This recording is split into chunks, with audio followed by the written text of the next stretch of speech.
Hello साथियों, VK campus में आपका फिर से एक बार बहुत बहुत स्वागत है। जैसा कि फिर हम लोगों ने कल 10 क्वेश्चन किए थे, फिर आज हम लोग 10 क्वेश्चन की ओर आगे की तरफ बढ़ाते हुए लेके चलेंगे क्वेश्चन को।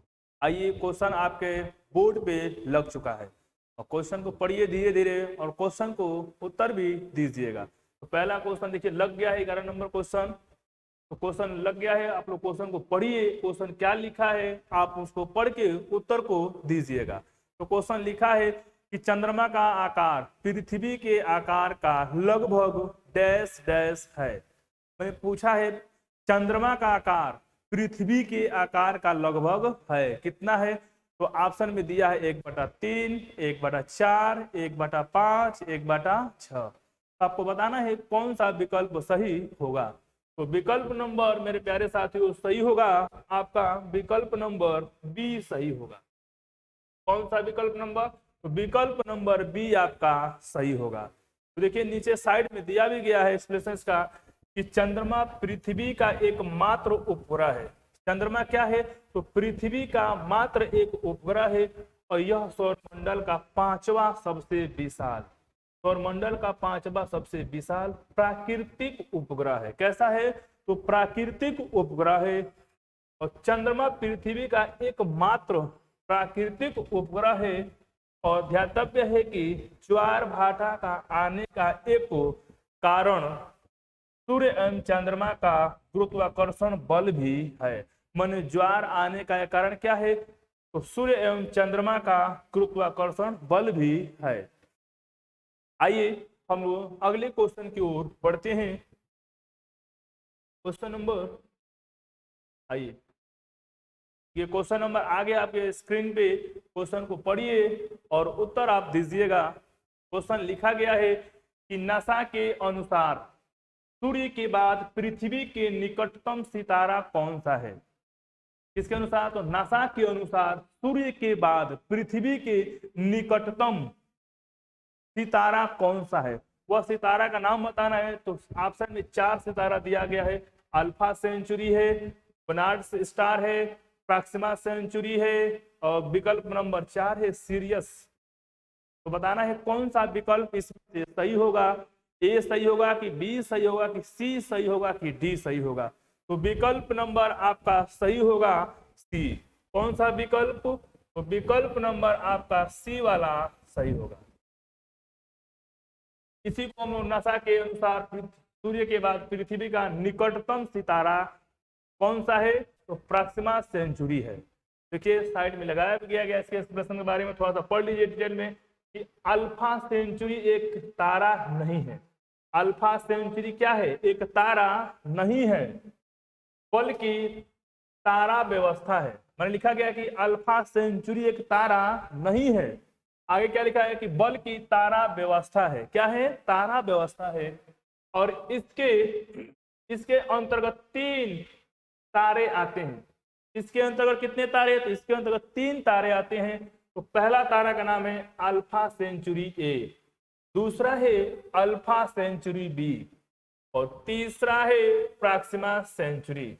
और यही प्रॉक्सिमा सेंचुरी पृथ्वी के निकटतम स्थित तारा है और यह पृथ्वी के लगभग 4.25 प्रकाश वर्ष दूर है। कितना दूर है? तो 4.25 प्रकाश वर्ष क्या है? दूर है। आइए हम लोग अगले क्वेश्चन की ओर बढ़ते हैं। सेशन आपको समझ में आ रहा होगा तो सेशन को लाइक करिएगा, शेयर करिएगा, सब्सक्राइब करिएगा और अपना स्नेह बनाए रखिएगा वीके कैंपस में। आइए अगला क्वेश्चन पढ़ते हैं हम लोग कि पूछा गया है कि रोहतांग दर्रा भारत के किस राज्य में स्थित है? क्वेश्चन पूछा गया है कि रोहतांग दर्रा भारत के किस राज्य में स्थित है? तो आपके सामने 4 विकल्प दिया गया है। चारों विकल्प में से बताना है किस राज्य में आपका रोहतांग दर्रा स्थित है।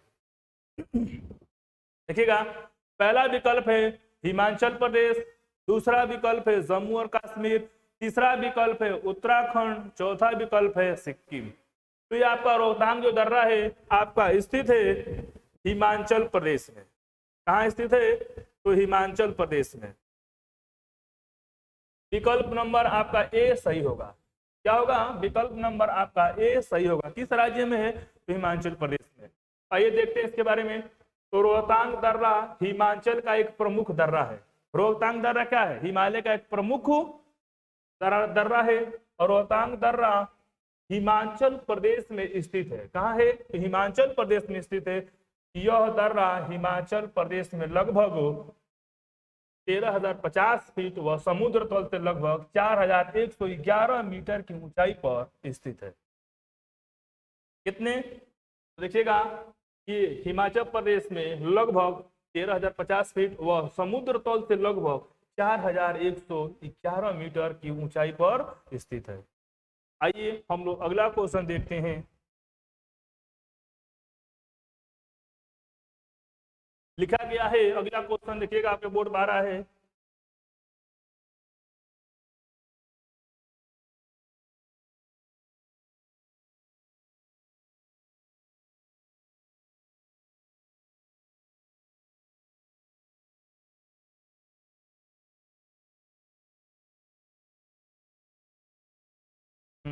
अगला क्वेश्चन है कि कौन सा जलकाय अंडमान द्वीपों को निकोबार द्वीपों से अलग करता है? कौन सा जलकाय अंडमान द्वीपों को निकोबार द्वीपों से अलग करता है? चार विकल्प आपको दिया गया पे स्क्रीन पे। और विकल्प नंबर पहला है 6 डिग्री चैनल, दूसरा है 8 डिग्री चैनल, तीसरा है 9 डिग्री चैनल और चौथा विकल्प है 10 डिग्री चैनल। आपको बताना है कौन सा विकल्प सही होगा। तो विकल्प नंबर आपका डी सही होगा। विकल्प नंबर डी यानी विकल्प नंबर आपका चौथा सही है। तो देखिए नीचे लिखा गया इसके साइड में कि 10 डिग्री चैनल भारत के अंडमान व निकोबार द्वीप समूह में लघु अंडमान द्वीप को कार निकोबार द्वीप से अलग करने वाली, कहा तो कौन सा है? तो कार निकोबार द्वीप समूह से अलग करने वाली जल संधि है। कौन सी है? जल संधि है। और यह लगभग 155 किलोमीटर, कितना? 155 किलोमीटर चौड़ी पट्टी नुमा क्षेत्र है। ये क्या है? तो 155 किलोमीटर लंबी क्या चौड़ी क्या है? पट्टी नुमा क्षेत्र है। और यही क्या करता है? अलग करता है। कौन सा? तो 10 डिग्री चैनल। आइए हम लोग अगले क्वेश्चन की ओर चलते हैं।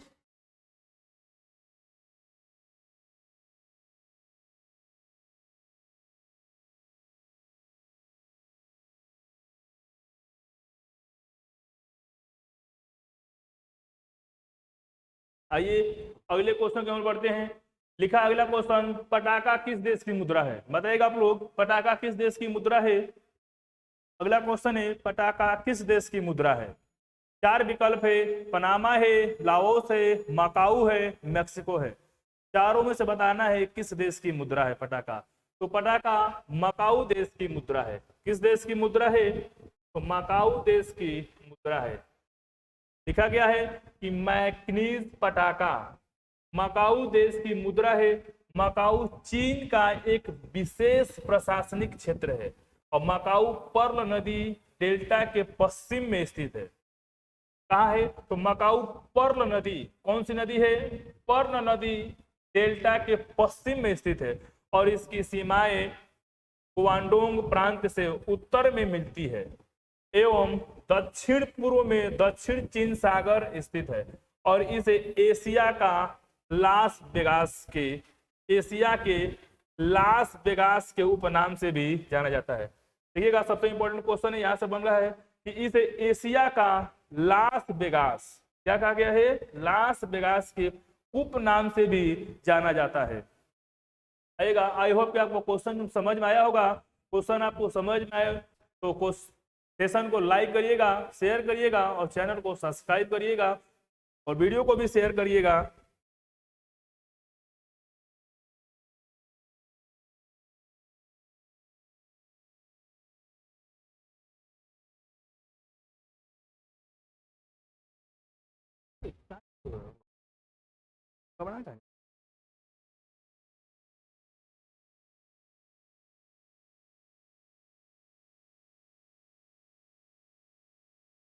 आइए अगला क्वेश्चन, आइए हम अगले क्वेश्चन पर चलते हैं। क्वेश्चन नंबर 16 लिखा है कि भारत में दुनिया की कुल आबादी का लगभग डैश डैश है। माने भारत में दुनिया की कुल आबादी का लगभग डैश डैश है।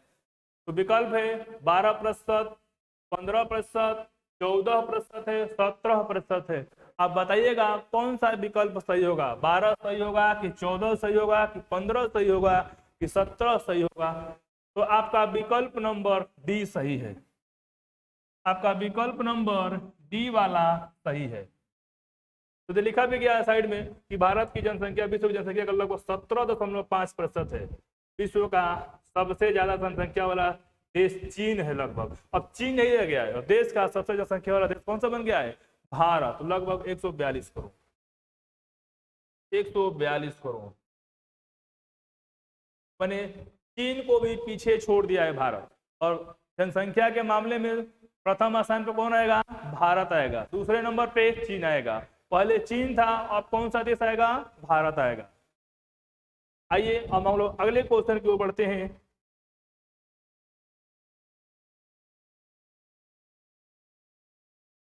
क्वेश्चन नंबर 17 है कि वह कौन सा सर्वोच्च पर्वत शिखर है जो पूरी तरह से भारत में स्थित है।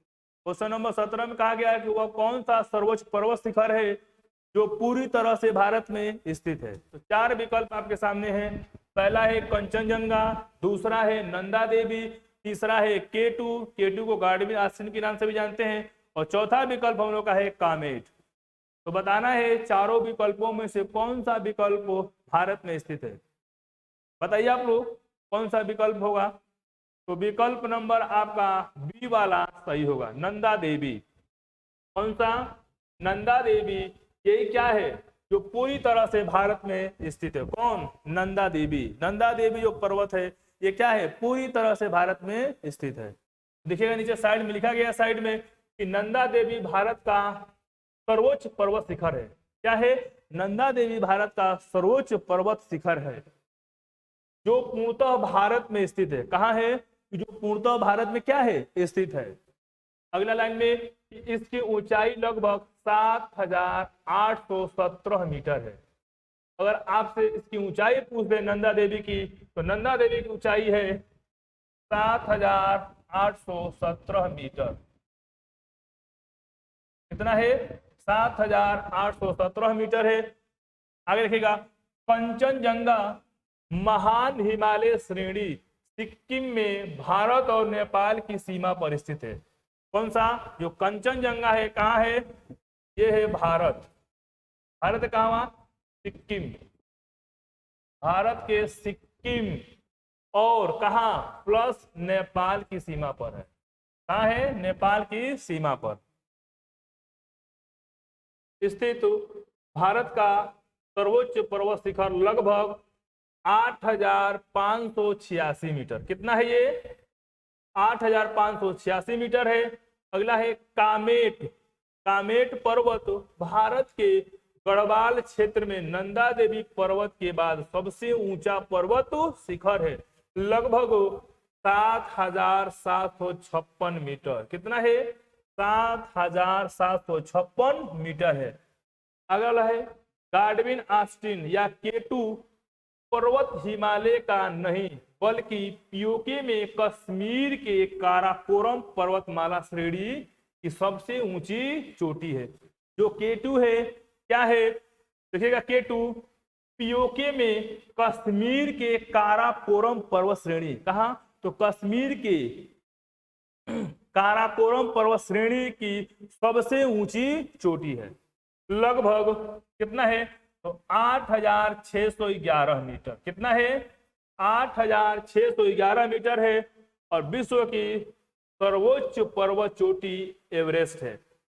कौन सी है, विश्व की सर्वोच्च पर्वत चोटी कौन सी है, एवरेस्ट है। इसकी लगभग कितनी ऊंचाई है, तो 8,848.68 मीटर है। जो कहाँ है, तो जो नेपाल में अवस्थित है।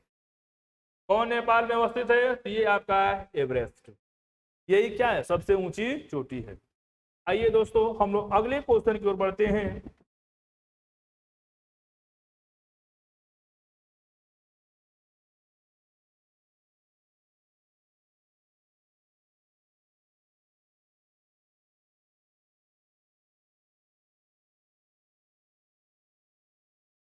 आइए क्वेश्चन आपकी स्क्रीन पे आ गया है।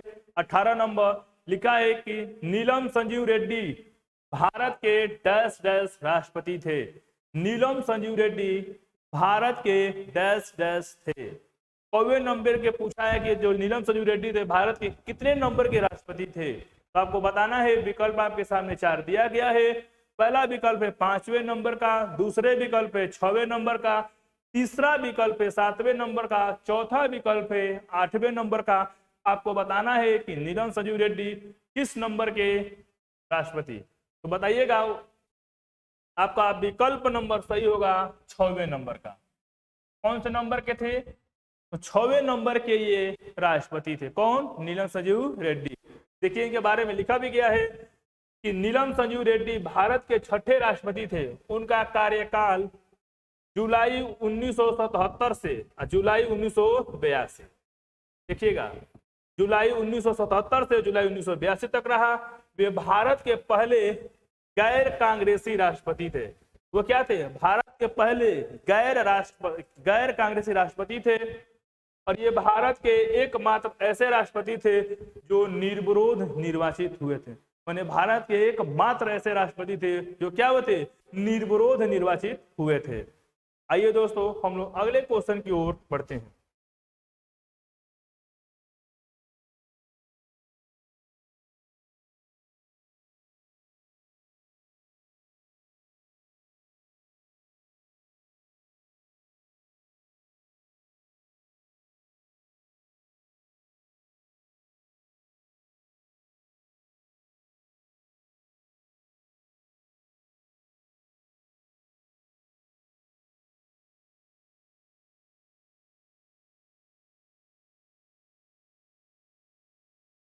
आइए दोस्तों हम लोग आ गया है क्वेश्चन स्क्रीन पे, देखिएगा थोड़ा सा। अगला क्वेश्चन है कि भारत के राष्ट्रपति द्वारा चरित्र को बदले बिना सजा की मात्रा को कम करना अनुच्छेद 72 को डैश डैश कहा जाता है। मैंने क्वेश्चन लिखा है, देखिएगा एक बार पढ़ रहे हैं कि भारत के राष्ट्रपति द्वारा चरित्र को बदलने की सजा की मात्रा को कम करना अनुच्छेद 72 को डैश डैश कहा जाता है।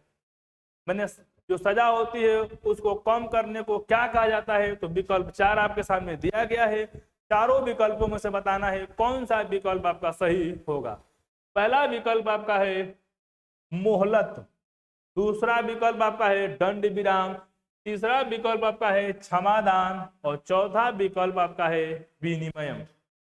बताना है आपको कि चारों विकल्पों में से कौन सा विकल्प सही होगा। बताइए, चारों विकल्प आपके सामने हैं, जवाब दीजिएगा। तो विकल्प नंबर आपका होगा सी। विकल्प नंबर सी आपका क्या होगा, सही होगा। और ये क्षमादान शक्ति किसको प्राप्त है, तो केवल राष्ट्रपति को ही प्राप्त है, अनुच्छेद 72 में लिखा गया है। आइए देख लेते हैं। संविधान का 72वां अनुच्छेद राष्ट्रपति को न्यायिक शक्तियां प्रदान करता है कि वह किसी व्यक्ति को क्षमा, उसका प्रविलंबन, विराम या परिहार करने की अथवा दंडादेश के निलंबन, परिहार या लघुकरण कर सके। राष्ट्रपति क्षमादान के द्वारा अपराध के चरित्र बदलने, सजा की मात्रा को कम कर सकता है। मैंने राष्ट्रपति ऐसा है जो कठोर सजा को सरल में कर सकता है, फांसी की सजा को भी क्या कर सकता है, माफ कर सकता है। राष्ट्रपति ऐसा है भारत का हम लोग का है, कोई सजा को क्या कर सकता है, कम कर सकता है। आइए हम लोग और अगले क्वेश्चन की ओर चलते हैं और हम लोग का लास्ट क्वेश्चन होगा। देखिए आपके सामने स्क्रीन पर क्वेश्चन आ गया है, पढ़िएगा क्वेश्चन को और जवाब दीजिएगा। लिखा गया क्वेश्चन कि भारतीय संविधान के किस अनुच्छेद के तहत उपराष्ट्रपति का चुनाव होता है। बताना है आपको कि भारतीय संविधान के अनुच्छेद के तहत उपराष्ट्रपति का चुनाव बताना है किस अनुच्छेद के तहत होता है। जो उपराष्ट्रपति होता है उसका चुनाव किस अनुच्छेद के तहत होता है। तो 4 विकल्प आपके सामने दिया गया, अनुच्छेद 54 है, अनुच्छेद 63 है, अनुच्छेद 66 है, अनुच्छेद 74 है। 4 विकल्प है, चारों विकल्पों में से आपको देख के बताना है कौन सा विकल्प सही होगा। अनुच्छेद 54, अनुच्छेद 63, अनुच्छेद 66, अनुच्छेद 74। तो आपका विकल्प सही होगा मेरे भाई अनुच्छेद 66। विकल्प नंबर सी आपका सही होगा। देखिए नीचे लिखा भी गया है कि भारतीय संविधान के अनुच्छेद 66 के अंतर्गत उपराष्ट्रपति का निर्वाचन होता है और उपराष्ट्रपति का निर्वाचन संसद की दोनों सदनों के सदस्यों से मिलकर बनने वाले निर्वाचन गण के सदस्यों द्वारा अनुपातिक प्रतिनिधित्व पद्धति के अनुसार एकल संक्रमणीय मत द्वारा होगा। और ऐसे निर्वाचन में मतदान कैसा होगा? तो गुप्त होगा। ठीक है, चलिए आशा करते हैं कि आपको समझ में आया होगा। तो समझ में आया होगा तो अपने भाइयों में शेयर करिएगा और सेशन को लाइक करिएगा, शेयर करिएगा और चैनल को सब्सक्राइब करिएगा। बहुत बहुत धन्यवाद। जय हिंद, जय भारत।